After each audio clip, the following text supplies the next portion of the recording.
शंकर भगवान की जय, माता पार्वती की जय। जो सोमवार का व्रत करते हैं तो उन्हें पूरे दिन उपवास रखकर एक समय सादा भोजन या फलाहार कर सकते हैं। और पूजा करते समय सोमवार व्रत की कथा पढ़नी चाहिए। कथा इस प्रकार है। सोमवार व्रत कथा प्रारंभ। एक बहुत धनवान साहूकार था जिसके घर धन आदि किसी प्रकार की कमी नहीं थी, परंतु उसको एक दुख था, उसका कोई पुत्र नहीं था। वह इसी चिंता में रात दिन रहता और वह पुत्र की कामना के लिए प्रति सोमवार को शिव जी का व्रत और पूजन किया करता था।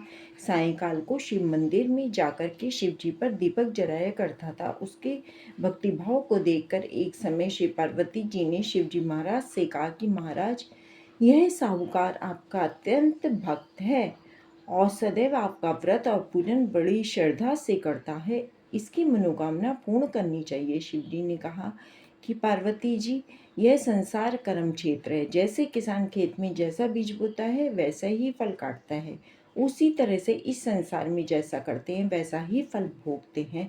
पार्वती जी ने अत्यंत आग्रह से कहा कि महाराज, जब यह आपका ऐसा भक्त है और यदि इसको किसी प्रकार का कोई दुख है तो उसको अवश्य दूर करना चाहिए, क्योंकि आप सदैव अपने भक्तों पर दयालु हैं और उनके दुखों को दूर करते हैं। यदि आप ऐसा ना करेंगे तो मनुष्य क्या आपकी सेवा व्रत करेंगे?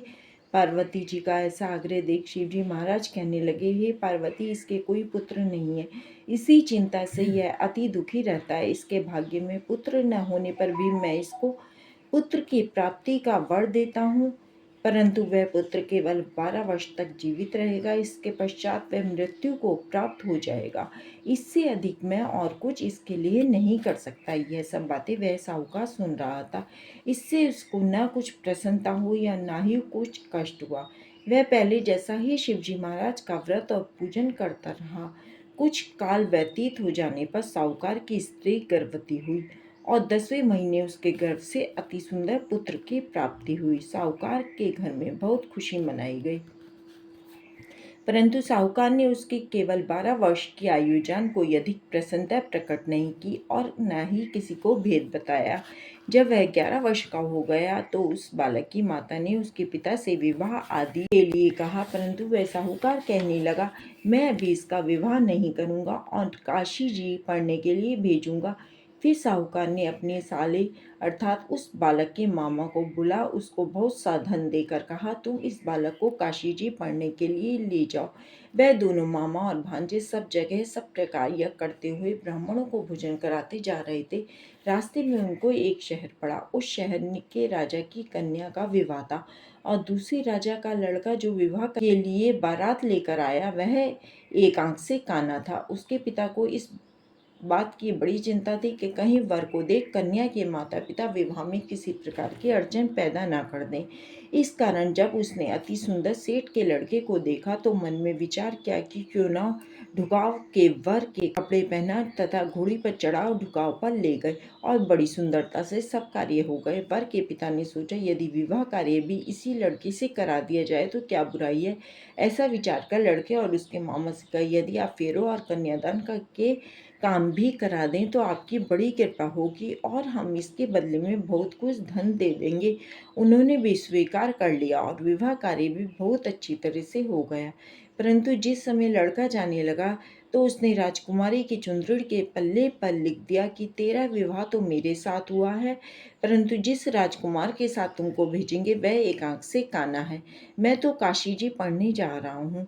उस राजकुमारी ने जब चुंदड़ी पर ऐसा लिखा हुआ पाया तो उसने राजकुमार के साथ जाने से मना कर दिया और कहा, यह मेरा पति नहीं है, मेरा विवाह इसके साथ नहीं हुआ है, वह तो काशी जी पढ़ने गया है। राजकुमारी के माता पिता ने अपनी कन्या को विदा नहीं किया और बारात वापस चली गई। उधर वह सेठ का लड़का और उसका मामा काशी जी पहुंच गए। वहां जाकर उन्होंने यज्ञ करना और लड़के ने पढ़ना शुरू कर दिया। जब लड़के की आयु 12 साल की हो गई तब एक दिन उन्होंने यज्ञ रचा रखा था कि लड़के ने अपने मामा जी से कहा, मामा जी आज तो मेरी तबीयत कुछ ठीक नहीं है। मामा ने कहा, अंदर जाकर सो जाओ। लड़का अंदर जाकर सो गया और थोड़ी देर में ही उसके प्राण निकल गए। जब उसके मामा ने आकर देखा कि वह तो मुर्दा पड़ा है तो उसको बड़ा दुख हुआ और उसने सोचा कि मैं अभी रोना पीटना मचा दूंगा तो यज्ञ का कार्य अधूरा रह जाएगा। अतः उसने जल्दी से यज्ञ का कार्य समाप्त कर ब्राह्मणों के जाने के बाद रोना पीटना आरंभ कर दिया। संयोगवश उसी समय शिव पार्वती जी उधर से जा रहे थे। जब उन्होंने जोर जोर से रोने पीटने की आवाज़ें सुनी तो पार्वती जी कहने लगी, महाराज कोई दुखिया रो रहा है, इसके कष्ट को दूर करो। तब शिव जी बोले, इसकी आयु इतनी ही थी सो भोग चुका। पार्वती ने कहा कि महाराज कृपा करके इस बालक को और आयु दो, नहीं तो इसके माता पिता तड़प तड़प कर मर जाएंगे। पार्वती जी के इस प्रकार बार बार आग्रह करने पर शिव जी ने उसको तब लड़का मामा उसी प्रकार यह करते हुए अपने जीवन वरदान दिया और शिव जी महाराज की कृपा से लड़का जीवित हो गया। शिव पार्वती जी कैलाश चले गए, घर की ओर चल पड़े। रास्ते में उसी शहर में आए जहाँ विवाह हुआ था। वहाँ पर आकर उन्होंने आरंभ कर दिया तो लड़के के ससुर ने पहचान लिया और अपने घर महल में ले जाकर बड़ी खातिर के साथ ही बहुत दासियों के सहित आदर पूर्वक लड़की और जमाई को विदा किया। जब वह अपने शहर के निकट आए तो मामा ने कहा कि मैं पहले तुम्हारे घर जाकर सबको खबर कराता हूँ। उस समय लड़के के माता पिता अपने घर की छत पर बैठे हुए थे और उन्होंने ये प्रण कर रखा था कि यदि हमारा पुत्र सकुशल घर पर आए तो राजी खुशी नीचे उतर कर आ जाएंगे, नहीं तो छत से गिरकर अपने प्राण खो देंगे।